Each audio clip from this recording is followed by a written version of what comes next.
kemudian mengimani dari sisi dia termasuk kalamullah yang Allah turunkan dalam bahasa Arab, dan Allah sudah berjanji akan menjaganya, menjaga teksnya maupun menjaga kandungannya, aturan-aturannya. Maka dan ini terjaga sampai hari kiamat. Termasuk juga nasihat adalah kita mengimani bahwasanya dalam Al-Quran itu ada ayat-ayat yang nasikh dan ada ayat-ayat yang mansukh. Dan Al-Quran secara umum itu menggantikan kitab-kitab yang pernah turun sebelumnya.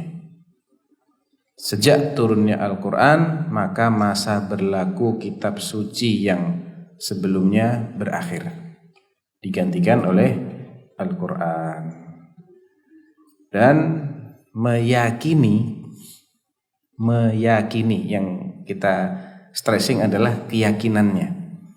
Adapun penerapan itu nanti mengikuti adanya kemampuan. Meyakini bahwa dia wajib untuk diamalkan.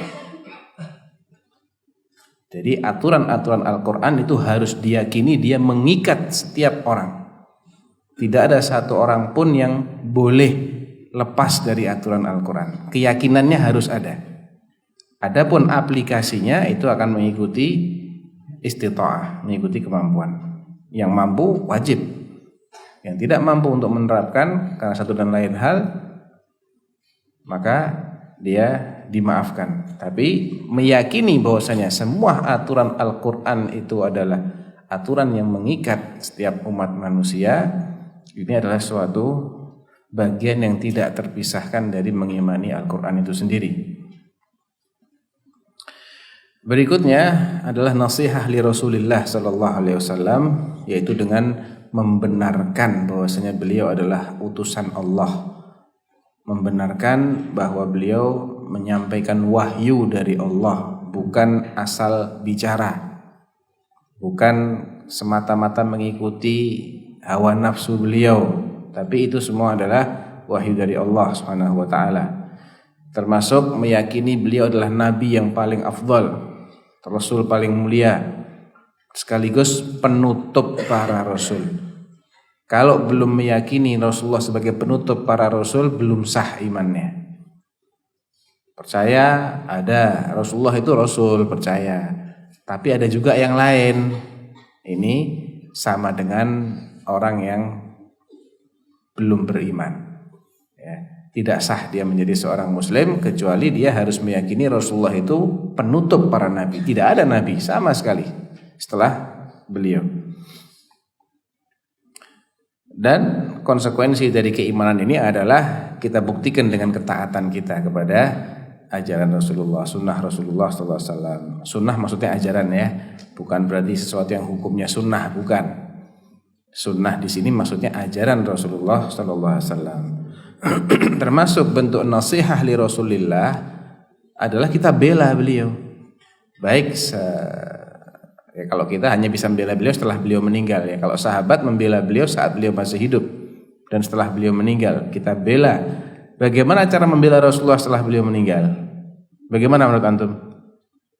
Cara belanya gimana? Mengikuti ajaran, itu mengikuti. Cara membela Rasulullah setelah beliau meninggal gimana?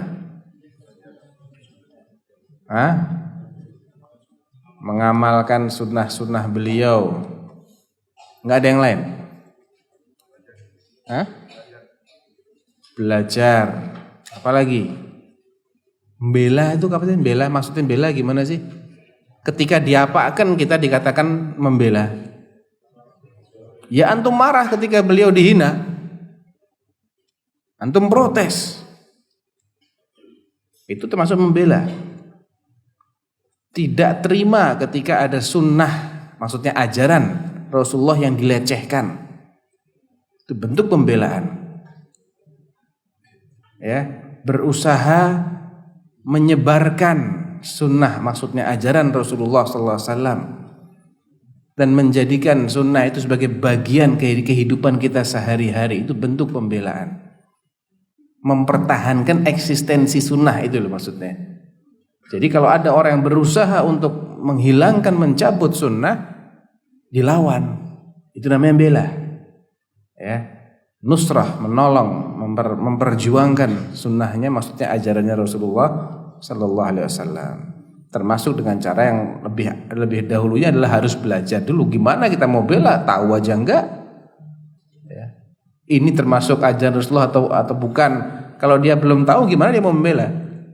Jadi mempelajari ini adalah langkah pertama. Mengimani, setelah iman pelajari. Makin kita tahu ajaran Rasulullah, makin terbuka peluang kita untuk membela sunnah Rasulullah Sallallahu Alaihi Wasallam. Bersikap loyal kepada orang-orang yang loyal kepada Rasulullah, dan juga bersikap memusuhi orang-orang yang memusuhi Rasulullah.